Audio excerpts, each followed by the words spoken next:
مسجد کے اندر بھی اسلام پتہ ہے کس طرح کا بیان ہو رہا ہے؟ مسجد کی انتظامیہ جیسے چاہے ویسا مولوی دین بیان کرتا ہے، اور محلے کے جو شرفاء ہیں، شرفاء سے مراد یہ ہے کہ جو شر پسند لوگ سمجھ لیں یا مالدار سمجھ لیں، یہ جو لوگ ہیں جو جمعے میں اکڑ خانی کے نظام سے آئیں گے، سب سے آخر میں یہ جو جمعے میں جلدی ہوتا ہے نا معاملہ، یہ غریب کے لیے ہوتے ہیں۔ امیر بیچارہ آخری ٹائم میں آئے گا، اکڑ پھوں پھوں کر کے جناب آئے گا، دیکھے گا ایسے ناک چڑھائے گا، یار یہ مسجد بھری ہوئی ہے، پیچھے صفائی نہیں بچھی ہوئی، صفائی آج نہیں ہوئی، یہ آئے گا بڑے نخرے کے ساتھ، ناز و ادا کے ساتھ، سب سے آخر میں آئے گا، اور سب سے زیادہ اعتراض اس کو ہوگا آج جمعہ لیٹ ہو گیا ہے، آج مولوی صاحب نے جمعے میں یہ بات سخت کر دی ہے، یہ جن کو اللہ نے تھوڑا بہت مال دیا ہے نا، یہ جو منحوس مالدار ہیں، ان کی منحوسیت اس قدر زیادہ ہو چکی ہے کہ ان کو دین کی باتیں بھی اب سمجھ نہیں آتی، بقول امام محمد غزالی رحمت اللہ علیہ کے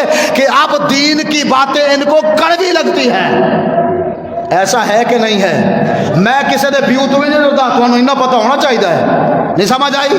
میں کسی دے پیوت بھی نہیں ڈردا، نوکری دا آخری دنوں میں تاں بھی کوئی مسئلہ نہیں، ہاں جی گل ٹھوک بجا کے ہی کرنی ہے الحمدللہ، یا تو پھر ممبر چھاڑ دے یہ گل ختم، ہاں جی جا کے کوئی مزدوری کر لیں، کوئی اور کام، اگر اللہ نے یہ محراب و ممبر دیا ہے تو یہاں بیٹھ کر اسلام ایسے بیان نہیں ہوگا، اسلام ایسے بیان ہوگا۔ بس کوئی چودھری ملک مالدار ناراض ہوتا ہے ہو جائے، آج وہ چندہ نہیں دیتے تو کیا ہو گیا ہے؟ چندہ نہیں دیتے تو تم اس کی وجہ سے اپنے امام سے بگاڑو گے۔ ایک مسجد کا امام، اللہ کی قسم مجھے بڑا دکھ ہوا، میرے پاس آیا، بڑے دکھ بڑی داستان سنائی، آنکھوں میں آنسو تھے، وہ کہنے لگا مجھے ایک مسجد سے صرف اس وجہ سے فارغ کیا انہوں نے، وہ کہہ رہے تھے کہ مولوی صاحب آپ جو ہے نا ہماری انتظامیہ کے فلاں بندے کو اچھے نہیں لگتے۔ سمجھ آئی کہ نہیں آئی؟ مولوی صاحب مسجد کی کمیٹی کے ایک بندے کو اچھے نہیں لگتے تو لہذا مولوی صاحب کو مسجد سے چھٹی دے دو، کیوں؟ اس کے باپ کی مسجد ہے۔ میں نے کہا اس کو، میں نے کہا مجھے بلاتا تو صحیح، میں اس سے پوچھتا، لکھ کر دے قیامت کے دن تیرے لیے تحریر ہم لے کے جائیں، ہے کہ نہیں؟ کہ ہمیں منصب امامت سے اس لیے فارغ کیا گیا کہ ہم مسجد کی انتظامیہ کے فرد کو اچھے نہیں لگتے، یا محلے کے چودھری کو اچھے نہیں لگتے، یا خان ملک وڈیرے رانے کو اچھے نہیں لگتے، تو سنو کم از کم ایک تحریر تو ہم لے کے جائیں، جب پوچھا جائے منصب امامت سے کیوں دستبردار ہوئے تھے، کیوں منصب امامت چھوڑا تھا، ہم کہے کہ رانا صاحب کی وجہ سے، ملک چودھری خان کی وجہ سے، کہ ہم اس کو اچھے نہیں لگتے تھے۔ ایک بات یار ضرور سمجھ آتی ہے کہ آج لوگوں کو مولوی سمجھنا ہے تو مولوی بدلو، اور دیندار سمجھنا ہے تو کہتے ہیں یار اس کو پیچھے کرو، دوسرا آگے لے آؤ۔ میں ایک بات آپ کو سمجھانا چاہتا ہوں، ان چودھریوں کی باتوں میں نہ آئے، ان محلے والے ان جو جن کو آپ امیر شرفا شر پسند سمجھتے ہیں، ان کی باتوں میں نہ آئے، آپ اپنے علماء کے پیچھے چلے، دنیا بھی سنورے گی آخرت بھی سنورے گی انشاءاللہ۔ ان کی کوئی حیثیت ہماری نظر میں ٹکے جتنی بھی حیثیت نہیں ہے، میں تو ایسے کو منہ بھی نہیں لگاتا واللہ بخدا، ایسی اگر انتظامیہ ہو، ایسے اگر لوگوں تو مسجد چھوڑو یار، کیا ہو گیا؟ دوسری مسجد میں جاؤ۔ ایک مسجد کے صدر نے نا میرے ساتھ بڑی بدتمیزی کی، ہاں جی مؤذن کو اس نے گالیاں دی، میں اس کے خلاف ہوا، میں نے کہا میں یہ بات ہرگز نہیں سننا چاہتا، ہاں جی تم ایک مؤذن کو گالیاں دو یا ایک امام کو گالیاں دو۔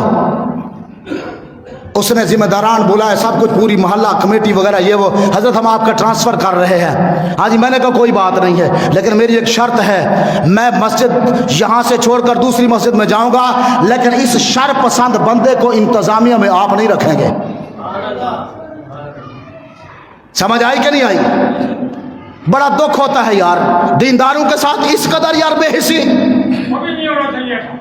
ہاں جی ایسا نظام کہاں سے لا آتا ہے یار۔ میں نے اس کو ایک بات کی تھی، میں نے کہا آپ کو صدر صاحب ایک بات بتاؤ، وہ مسجد کا صدر تھا، میں نے کہا صدر صاحب آپ کو مسجد کا صدر کس نے بنوایا؟ مجھے کہنے لگا امام صاحب آپ نے بنوایا۔ میں نے کہا آپ جس کے خلاف پروپیگنڈا کر رہے ہیں وہ کون ہے؟ کہنے لگے آپ ہیں۔ میں نے کہا صدر میں نے بنوایا، میرے خلاف پروپیگنڈا آپ نے پھیلایا، میں مسجد سے چلا جاتا ہوں، لیکن میری ایک بات ہے کہ آج میں تمہیں ایک بات کہہ کے جا رہا ہوں، اس مسجد کے اندر تجھے مسجد انتظامیہ میں کبھی بھی نہیں رکھا جائے گا، اور پھر صرف اس مسجد میں نہیں، میں نے کہا جا میں تجھے بد دعا کرتا ہوں، تو کبھی کسی مسجد کی انتظامیہ میں شامل نہ ہو سکے. مجھے وہ بندہ تقریباً 15 سال بعد ملا. کتنے سال؟ 15 سال ملا. ایسے ہاتھ لٹکایا ہوا ایسے، امام صاحب آپ نے بد دعا دی تھی. میں نے کہا دی تھی، میں نے دی تھی بد دعا. پھر میں نے کہا بتا 15 سال گزر گئے، تو مسجد کی اگلی صفوں میں پہلے نمازیں پڑھتا تھا 15 سال پہلے، تو تکبیر و اقامت بھی پڑھا کرتا تھا، کبھی کبھی ہم تجھ سے مسجد کی صفائی بھی کرواتے تھے، مسجد کا چندہ بھی گنواتے تھے، حاجی مسجد کی مشاورت میں بھی بیٹھا، تو مین بندہ تھا، مسجد کا صدر تھا. اب بتا 15 سال کے اندر تجھے کسی مسجد میں انتظامیہ میں کسی نے لیا ہے کہ نہیں لیا؟ مجھے آئے بائیں شائع کر کے کہنے لگا امام صاحب مجھے تو فلاں مسجد والے نے کہا، فلاں مسجد والے نے کہا، مجھے 4 مسجدوں کا نام لے کر کہتا ہے، فلاں نے بھی کہا. میں نے کہا تجھے کہا ہے، یہ بھی بات تو کہہ رہا ہے، مانتا نہیں ہوں میں، چلے مان بھی لوں، ان 15 سالوں میں تو کسی مسجد کی انتظامیہ میں شامل تو نہیں نہ ہوا، اور اس 15 سال میں نہیں تو اگلے 15 سال میں بھی کسی مسجد کی خدمت نہیں کر سکے گا. پتہ ہے کیوں؟ میں نے پڑھ رکھا ہے. ہاں جی، امام غزالی رحمۃ اللہ علیہ کا ایک قول، انہوں نے کہا جن لوگوں نے علماء سے دشمنی مول لی، دور دور تک ان کی نسلوں میں عالم پیدا نہیں ہوں گے، دیندار پیدا نہیں ہوں گے، بے دین پیدا ہوں گے، دین سے بیزار لوگ پیدا ہوں گے. اور یہ حقیقت ہے، یہ بات حقیقت نہیں تو پہچان کر لینا، میں سچی کہہ رہا ہوں. جن لوگوں نے علماء کی تذلیل کی، جن لوگوں نے اسلام کا مذاق اڑایا، اگر وہ دنیا میں ذلیل ہوتے ہوئے تمہیں نظر نہ آئے تو ساجد نواز کا گربان پکڑ لینا.